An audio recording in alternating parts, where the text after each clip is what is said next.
Welcome to Modulus Mathematics. In this video, we are discussing about July 2024 problem. The problem is, let V be a real vector space of 2 cross 2 matrices with entries in R. Entries किस में से हैं? R में से.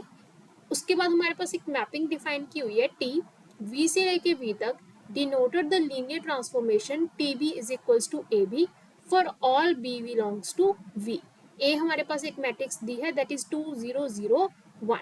What is the characteristic polynomial of T? T की characteristic polynomial के बारे में हमें बताया गया है. तो हम इसे कैसे सॉल्व करेंगे? देखो हमारे पास क्या गिवन है, सबसे पहले वो लिखते हैं. हमारे पास टी एक मैपिंग गिवन है v से v तक और t ऑफ b.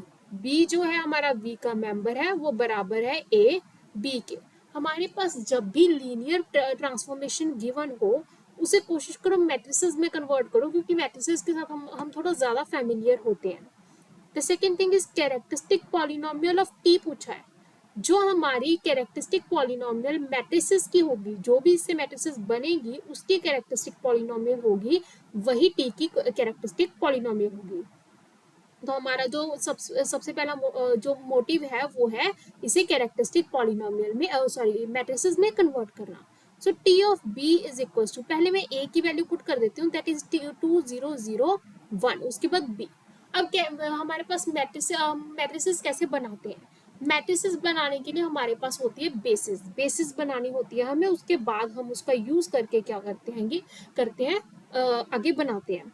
तो ये कैसे बनेगा? देखो बेसिस हमारे पास क्या है, 2x2 का वेक्टर, 2x2 की मैट्रिसेस का सेट है ओवरऑल. तो 2x2 की जो हमारी स्टैंडर्ड बेसिस होती है वो क्या होती है, हम वो उठाएंगे 1 0 0 0 0 1 0 0 0 0 1 0 0 0 0 1. इस तरीके से हमारी ये क्या है, स्टैंडर्ड बेसिस है. इस सेट की वी सेट की जो है स्टैंडर्ड बेसिस ये है, बेसिस ऑफ सेट वी. अब हम क्या करेंगे, वी की सबसे पहला बेसिस का सबसे पहला एलिमेंट लेंगे और बी की जगह पुट करेंगे 1 0 0 0. इसे ऑपरेट करेंगे 2 0 0 1 इंटू 1 0 0 0. सिंपल मैट्रिक्स मल्टीप्लीकेशन है, सबको ऑपरेट करना आता है तो ऑपरेट कीजिए, दैट इज 2 0 0 0. इस तरीके से बनेगा. अब ये हमारी जो हमारी ट्रांसफॉर्मेशन है वो वी से वी तक जा रही है. तो हमारी जो डोमेन की बेसिस और कोडोमेन की बेसिस दोनों सेम ही लेंगे, क्योंकि यहाँ पे पर्टिकुलर गिवन नहीं है तो हमने स्टैंडर्ड बेसिस ले ली. अब हमें 2 0 0 0 किसका, ये मेंबर किसका है, ये कोडोमेन का मेंबर है, राइट. इस मेंबर को मुझे इन चारों की हेल्प से बनाना है, बेसिस की हेल्प से बनाना है. तो मैं 2 0 0 0 को इन चारों की हेल्प से कैसे बनाऊंगी? देखो यहाँ पे 1 है और कहीं पे भी यहाँ पे 1 नहीं है फर्स्ट पोजीशन पे, तो मैं फर्स्ट वाले को 1 से मल्टीप्लाई कर दूंगी. मुझे पता है मुझे सिर्फ फर्स्ट पोजीशन पे चाहिए, बाकी सभी पे मुझे 0 चाहिए. तो बाकी सभी को मैं क्या करूंगी, 0 के साथ मल्टीप्लाई कर दूंगी इस तरीके से, राइट, लाइक दैट. अभी मेरे पास क्या है कि मेरे को मैट्रिसेस बनानी है. अब मेरे को जो ये कॉफिशिएंट्स है ना, ये कॉफिशिएंट्स को मैं फर्स्ट रो में लिख दूंगी. किस तरीके से? फर्स्ट कॉफिशिएंट फर्स्ट जगह पे, सेकंड कॉफिशिएंट सेकंड जगह पे, थर्ड वाला थर्ड जगह पे, फोर्थ वाला फोर्थ जगह पे. इस तरीके से हम मैट्रिसेस बनाते हैं. अब हम क्या करेंगे, हमारे पास सबसे पहला एलिमेंट हमने ये लिया था, अब इसके बजाय जो हमारा सेकंड एलिमेंट होगा बेसिस का उसे ले लेंगे, दैट इज 0 1, राइट. जब हम यहाँ पे ऑपरेट करेंगे 0 1 यहाँ पे ऑपरेट करेंगे तो हमारे पास एक्चुअल में क्या आएगा सॉल्व करके हम वो देखते हैं. यहाँ पे भी 0 1 लिखेंगे, जब हम इसे ऑपरेट करेंगे तो यहाँ पे 0 आ जाएगा, इसे ऑपरेट करेंगे यहाँ पे 2 आ जाएगा.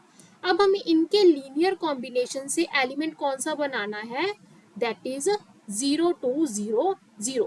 ये जो एलिमेंट है वो हमें इनके लीनियर कॉम्बिनेशन से बनाना है. हमें क्लियरली पता है अगर हमें ये एलिमेंट बनाना है तो यहाँ पे हमें 0 लगाना होगा और यहाँ पे हमें 2 लगाना होगा. तो यहाँ पे इस तरीके से सॉल्व करके इस तरीके से आ जाएगा, वही एज इट इज जैसे हमने पहले फर्स्ट एलिमेंट को फर्स्ट पोजीशन पे, सेकंड एलिमेंट को सेकंड पोजीशन पे, थर्ड एलिमेंट को थर्ड पोजीशन पे, फोर्थ एलिमेंट को फोर्थ पोजीशन पे लिखा जाता है. ये हमारा जो क्या है लीनियर ट्रांसफॉर्मेशन को मैट्रिसेस में कन्वर्ट करने का वे है. तो इस तरीके से हम इसे कन्वर्ट करते हैं. अब हम क्या करेंगे, मैट्रिसेस का थर्ड एलिमेंट उठाएंगे. जो थर्ड एलिमेंट है वो क्या है हमारे पास, 0 0 1 0। अब इसे यहाँ पे ऑपरेट करेंगे सिमिलरली जिस तरीके से हमने पहले ऑपरेट किया है, दैट इज 0 1 0। अब हम यहाँ पे ऑपरेट करेंगे तो हमारे पास सॉल्व करके क्या आएगा हम देखते हैं। जब हमने सॉल्व किया दैट इज इसे भी सिमिलर मैट्रिसेस में मल्टीप्लिकेशन करेंगे तो यहाँ पे भी 0, अब 1 को करेंगे तो 1, यहाँ पे 0। अब हमें इन चारों के कॉम्बिनेशन से इसे बनाना है। किसे बनाना है? दैट इज 0, हमें बनाना है 0 0 1 0। अब हम इसे बनाएंगे तो आप लोगों को पता है यहाँ पे तो एज इट इज रहेगा, यहाँ पे क्या आएगा 2 की जगह पे 0, क्योंकि हमें इस पोजीशन पे 0 टर्म चाहिए और उसके बाद हमें इस पोजीशन पे 1 चाहिए, तो यहाँ पे हम हटा के 1 लगा देंगे और यहाँ पे एज इट इज 0 रह जाएगा। तो वही चीज एज इट इज 0 0 1 0 इस तरीके से हम लिख देंगे। और सिमिलरली हम जो फोर्थ एलिमेंट है उसे भी इसमें पुट करेंगे एंड इस तरीके से अप्लाई करेंगे तो हमारे पास जो उसकी वैल्यू आ जाएगी दैट इज 0 0 0 1। तो हमारे पास ये मैट्रिसेस बन गई, ये ट्रांसफॉर्मेशन को कन्वर्ट किया एक मैट्रिसेस फॉर्म में। अब हमें इस मैट्रिसेस का जो कैरेक्टरिस्टिक पॉलिनोमियल पता है हम कैसे निकालते हैं। ये डायगोनल मैट्रिसेस है तो इसका कैरेक्टरिस्टिक पॉलिनोमियल सीधा आ जाएगा x माइनस 2 का whole square into x minus 1 का whole square, right. Characteristic polynomial कैसे निकालते हैं? जैसे मान लो इस मैट्रिसेस को मान लो कि ये ए मैट्रिसेस है हमारे पास, ये मैट्रिसेस है जो वो ए मैट्रिसेस है, तो ए माइनस लैम्डा आई जब हम करते हैं तो उसको जो इसे करने के बाद इसे 0 के बराबर रखते हैं तो हमारे पास क्या आएगा, इसका डिटर्मिनेंट है जो 0 के बराबर रखते हैं वो हमारा मतलब 0 के बराबर कैरेक्टरिस्टिक के लिए नहीं रखते जनरली, मतलब इसका डिटर्मिनेंट निकालते हैं। वो 0 के बराबर रखने वाला केस वो डिफरेंट चीजें हो जाती हैं, वो कभी बाद में डिस्कस करेंगे। अभी के लिए अगर हमें कैरेक्टरिस्टिक पॉलिनोमियल निकालना है तो सीधा इसका डिटर्मिनेंट निकालते हैं। उसके बाद लैम्डा की जगह पे एक्स पुट कर दिया, वो बात तो क्योंकि यहाँ पे ऑप्शंस में एक्स था तो वहाँ पे एक्स पुट कर दिया तो वो बात अलग है, उस तरीके से है। तो इस तरीके से इसका डिटर्मिनेंट जब निकालेंगे तो निकालने के बाद हमारे पास ये वाली टर्म आ गई, तो ये हमारा क्या हो जाता है characteristic polynomial. So option number 3 is the correct option. I hope student आप लोगों को ये क्वेश्चन अच्छे से समझ आया होगा। अगर आप लोगों को कोई भी किसी भी तरीके का डाउट है तो आप कमेंट सेक्शन में कमेंट कर सकते हैं। Thank you so much.